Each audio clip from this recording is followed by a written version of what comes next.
what's up guys? Hey, I've got a Golden Tee Fore here. So I'm going to show you how to upgrade one of these from the old CRT style monitor to a new LED flat screen style.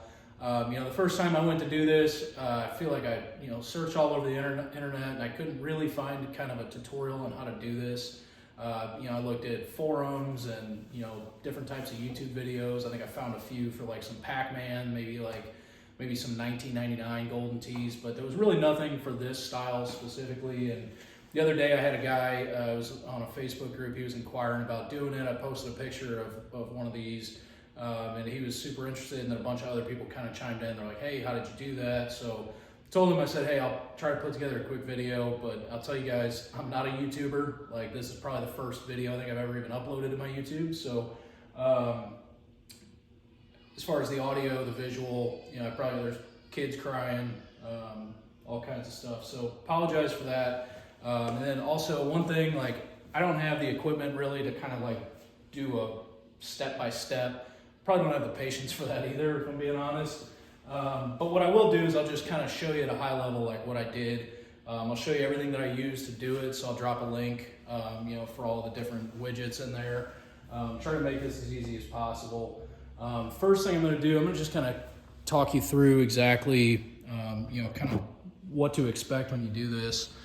So first and foremost, just walking up to this thing, you can tell it's a big improvement over the old CRT style. Like I said, those things, they had shadows and burnt spots. The coloration was never right.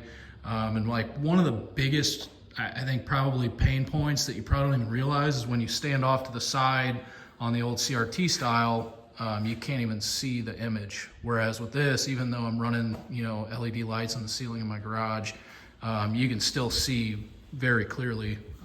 So that's probably single-handedly one of the biggest advantages that I really didn't even expect when I did this. But when I started kind of shopping for monitors, that was one thing I was looking for, is to be able to see it from all angles. Now this monitor here, so this is a 27-inch monitor. You can see, it fits in here like a glove. You've got, there's maybe, between the actual monitor itself and the cabinet, maybe 3/16 of an inch. There was some dead space below and above, kind of just like the old ones were. They had that plastic shroud that went around the screen, and it was contoured for the face of that monitor. So now since I deleted the contoured monitor, I just replaced it. This is just some foam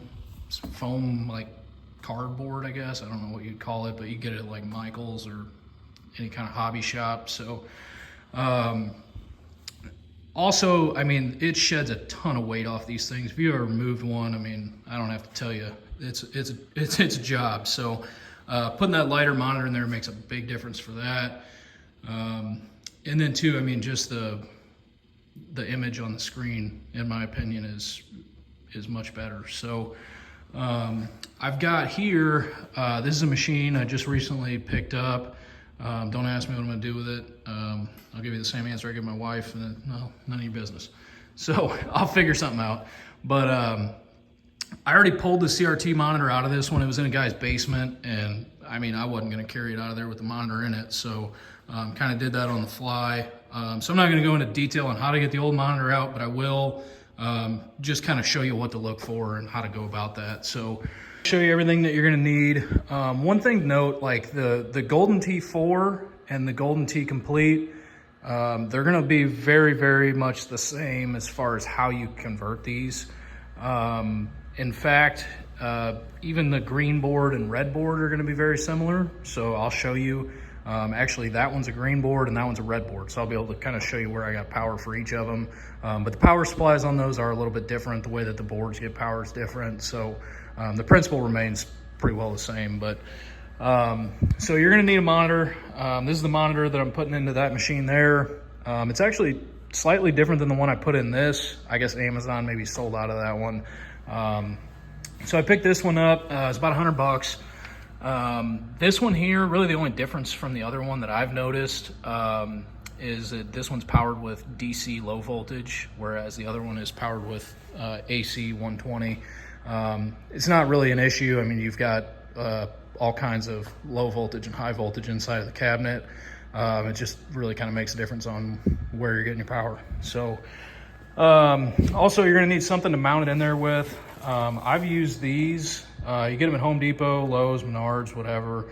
I just delete that junction box off of there, and these brackets, they seem to work really well for mounting it in there. If there's a better way to do it for under 20 bucks, I'm all ears. You're gonna need a meter. You're gonna need AC and DC, and then probably need a couple of those too. Some wire snips, you're gonna need that. If you've got the ability to solder, that's the way I like to do it. So you just need some solder, and then some heat shrink. This just, sometimes you get it in a roll. This one's kind of handy. It's just short little two inch pieces. And then I've got this silicone mat.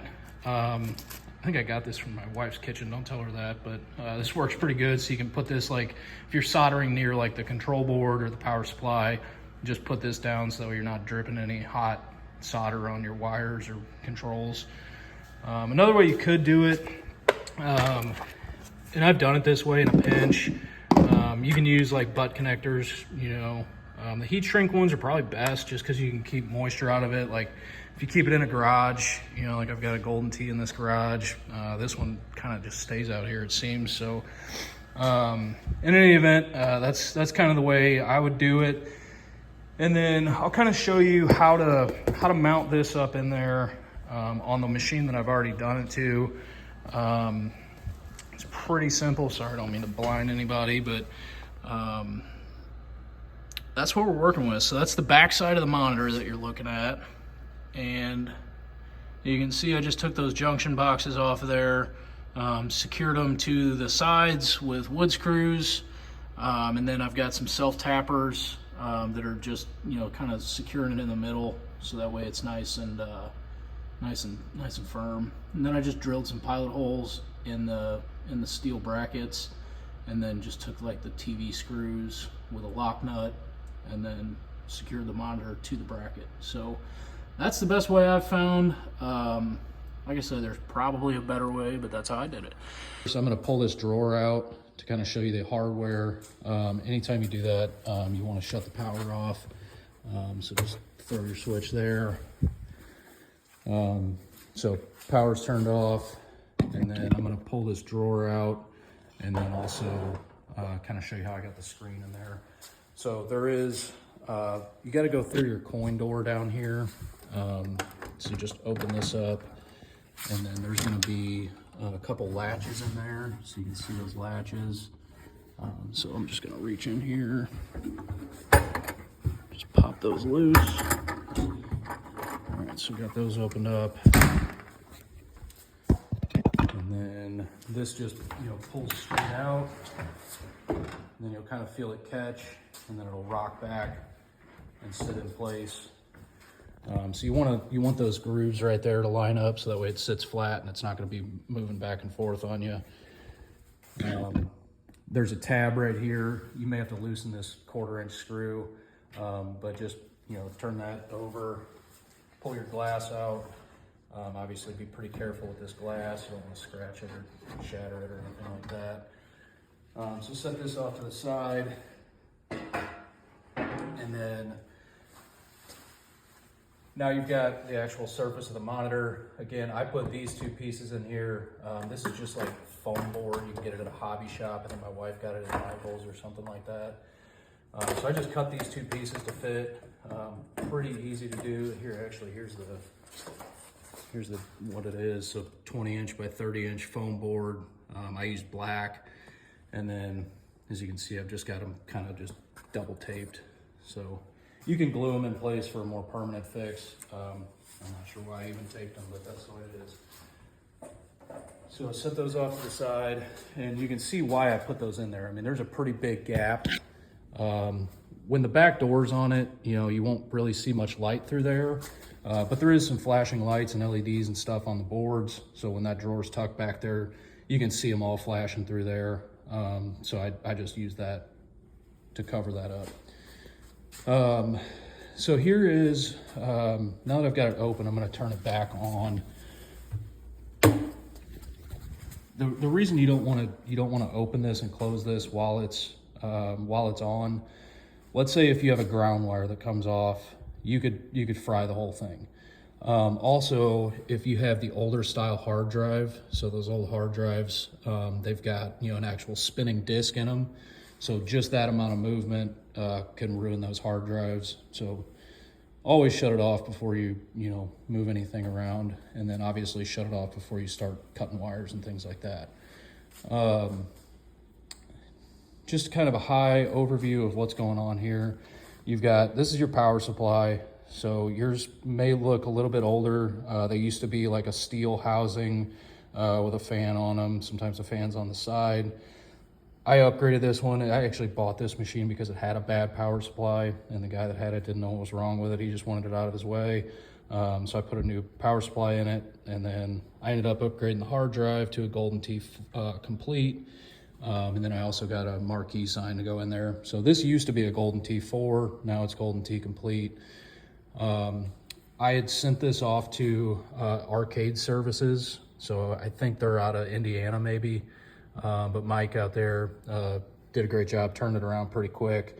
So when you upgrade the hard drive, there's the actual hard drive itself, and then there's a security chip, which is like the smallest little chip I've ever seen. So he went through and soldered that new chip in there. But so anyways, that's how I upgraded it to the Complete. And then on the motherboard itself, you've got a video card. Believe it or not, your video feed doesn't actually come from the video card. So your video feed comes from these 5 wires right here. So it looks something like this. So you can kind of see on the little labels there, where they're indicating those are the video. And then, so these 5 wires, they're gonna be connected to your CRT monitor. So what you wanna do is clip those, give yourself plenty of wires, so clip them close to the monitor. And then you also wanna disconnect your high voltage from the monitor. When you open the back of these things up, there's a lot going on. I mean, it looks pretty overwhelming. I'm just kind of showing you this because there's really not that much to them. That old monitor has a ton of wires and stuff in it. So I would just say, just focus on this, find these 5 wires, track them all the way back to the CRT monitor, clip those off. Obviously make sure you kill the power before you do that. And then when you go to remove that old CRT monitor, you're gonna have 4 nuts that are holding it in there. So they're just on these studs right here. So it's just kind of a piece of angle iron on the top and the bottom. So you're just gonna back those off, and then I'm kind of stubborn. I tend to do things on my own. I don't really like asking for help. Maybe I should. I've done a few of these on my own, and it can be done, but I'm telling you, if you got a second set of hands, it goes a long way with these. Especially because there's some really sharp edges on that old CRT monitor, and it's so heavy. If you get your finger in between one of those sharp edges, and let's say this angle iron or even the cabinet itself, you may find yourself in the urgent care getting some stitches. But so you get a second set of hands if you can. They do come out pretty easily. Just make sure all your wires are clear and free. Sometimes there's like a little dongle that has buttons on it so you can adjust the CRT monitor settings. You don't need that, get rid of it. So just really, snip those 5 wires as close to the monitor as you can, disconnect power, pull that thing out. Then you're gonna wanna get your new monitor installed. So when you do this, I'll show you how I did it. There's 100 different ways. This is your VGA card. So this is what's gonna convert kind of the older, the video feed to be able to play on something like this. These cards, there's a lot going on here because they're kind of universal. You can use them for, several different applications. For this application, you just need between 5 to 12 volts of DC power and a ground. So that's what's gonna power the board. This little plug right here, this comes with the VGA board. So it's got 6 wires. You don't need the yellow one, so you can just clip that one right there. And And then you're just gonna go really color for color between the video feed and this plug. So you can see, I don't know, I guess I just heat shrink these. I thought these were soldered, but you're gonna go blue to blue, green to green, red to red, black to, on this one it's white with a black ribbon, and then gray goes to white. So that's really the only one that's not color for color, is that gray wire. And then again, you can do these however you want. I prefer to solder and heat shrink everything, but even here, I guess I didn't do that. I just did them probably in a hurry. So just use some heat shrink. And then the final connection here, this is the VGA connection that actually goes to the monitor. So that wire just goes out there and then comes back into the back of this monitor. So that's kind of it here. Now, to find your power source, it's going to be different whether you have a red board or a green board. So I've done this a couple times on red boards and a few times on green boards. It's all pretty similar, but I'll tell you the way that you're going to get your power for this may vary between the two, because the power supplies are going to be a little bit different, with this being your power supply. So just take your multimeter, something just like this, and then you're going to want to go, to DC power, and then find where you've got 5 to 12 volts. So it does operate between that range. So you can use, 5 volts to 12 volts. So you could use 7 if you had something that had 7 volts. But I'm using 5 volts just because that's what was easiest to locate. And so the way I did that, it helps if you've got, hold on a second, I gotta open a jar of pickles. There you go. So it helps if you've got kind of an alligator clip like this. So what you would do is just connect this to your ground. So you could just hit that ground bar right there, and then connect this to your common lead on your multimeter.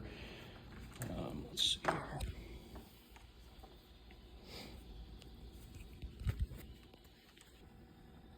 All right, so I've got that alligator clip just clipped onto my ground bar there, and then just connected my common lead to that ground, so that we don't have to hold that on ground to try to find your 5 or 12 volts.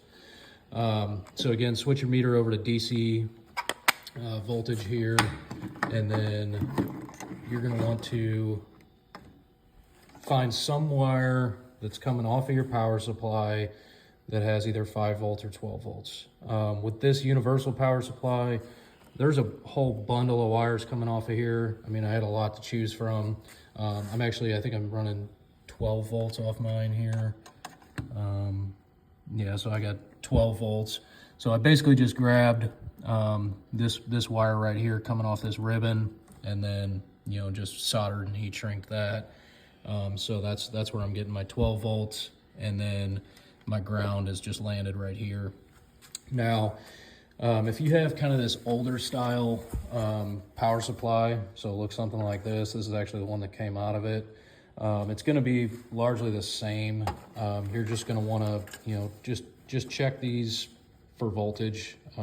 Find something that has 5 or 12. They give you some kind of extras, like they're just splicing these off of it. So if you needed to, you could just, clip this wire. If you had, say, 12 volts on it, you could just clip that, splice into that for your power for this board. You can go through pretty much any of these, and you're going to find some voltage. So if I just check on this plug here, there you go. There's 12 volts. So you could, just disconnect that wire off of this plug and then splice that in for your voltage. Another way you could do it, if you didn't want to splice any wires or anything, there is like a barrel jack connector here. So it kind of looks like, your old, I don't know, like a Nokia phone or something. Where it just uses, something like that. But for me, I prefer to hardwire everything. So that's how I power that little video card. Let me disconnect all this here. And then as far as powering the monitor itself, so once you get your monitor in place, you get your VGA card in place, and you've connected all your video wires, and then you've powered this board here, your VGA wire goes out and in.